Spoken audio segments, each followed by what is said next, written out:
Hi, good evening. I just wanted to come on to Facebook Live this evening and give you guys 5 quick tips on hiring a financial planner or advisor. We're going to go through this pretty quickly, but number one, figure out what your goals actually are.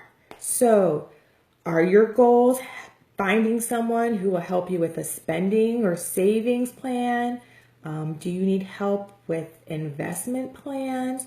Do you need help with life or disability insurance?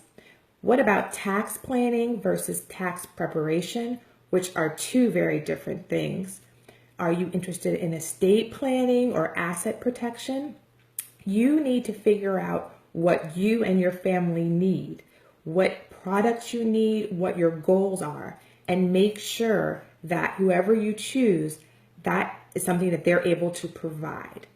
A lot of people say that they're able to provide many different things, but make sure it matches what you need. So, first tip is figure out what your goals are.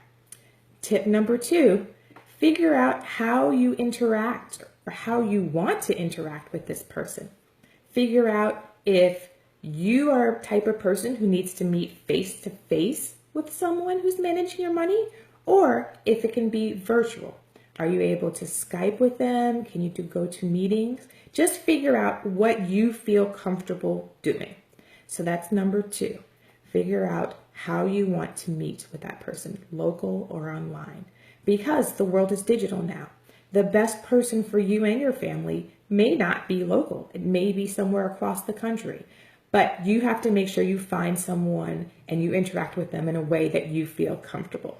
So that's step number 2. Number 3, make sure they are a fiduciary. So what does that even mean? Well, a fiduciary is somebody who has taken somewhat of an oath to make sure that they offer you a plan that is in your best interest. Fairly similar to the Hippocratic Oath, even though it's a different level. And that basically says that they are going to offer you what is in your best interest, not just their own personal best interest.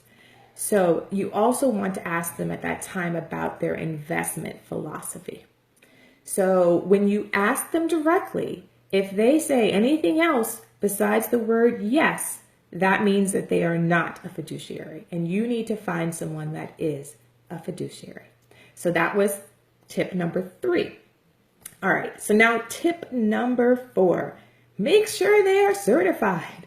So in our world, we are very familiar with DOs, MDs, PAs, NPs.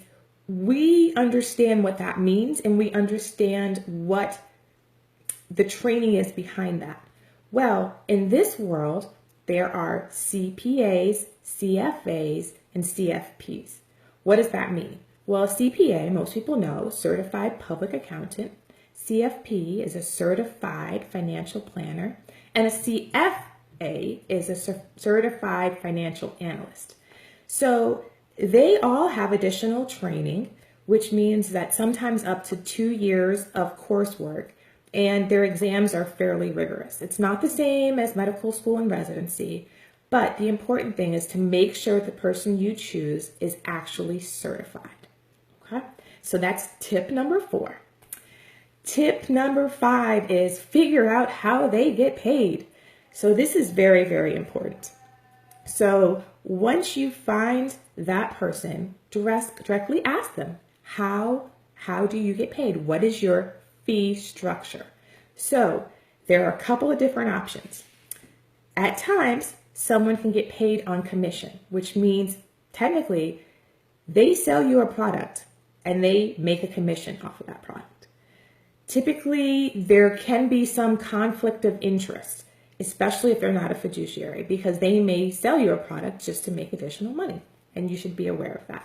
So one option is commission. The other option is paying them a retainer, which means you just pay them a set amount of money and they will be your analyst, advisor, planner for the year. That is typically very expensive. It's very similar to what you would do with an attorney. So it's not as common in our tax brackets. The other options are working with someone who works with assets under management. What does that mean in English? That basically means that the money that you give them to invest, they are going to charge you a percentage of that. And it should be less than 1% if you decide to go that route. But pay attention, because managing $100,000 is not that much different than managing $400,000. But they're going to make a lot more money with managing $400,000 than the $100,000. So what I would recommend is you do hire someone that manages to have a fee structure that is a fee only. Now, fee only is not the same as fee based. So fee based means that you pay them a set amount of money, but that also they may get a commission off of different things that they sell. Fee only means that you negotiate, I want X product and it costs me this much money. So if you can find a fiduciary that is fee only, that would be optimal. So what are my 5 quick tips? Number 1, figure out what your goals are and make sure the person that you choose can actually meet your goals.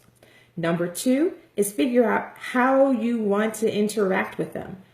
Do you really want to be face-to-face, find someone local, or are you open to working online to have the entire country as an option? Number 3, make sure they are a fiduciary. They have your goals and your best interests in mind. Number 4, they have to be certified. So make sure you look up their credentials. Make sure that they are certified. And 5, figure out their fee structure.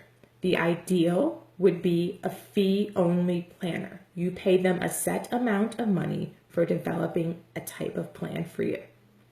So I'm going to leave you with one additional tip. This is a little bonus.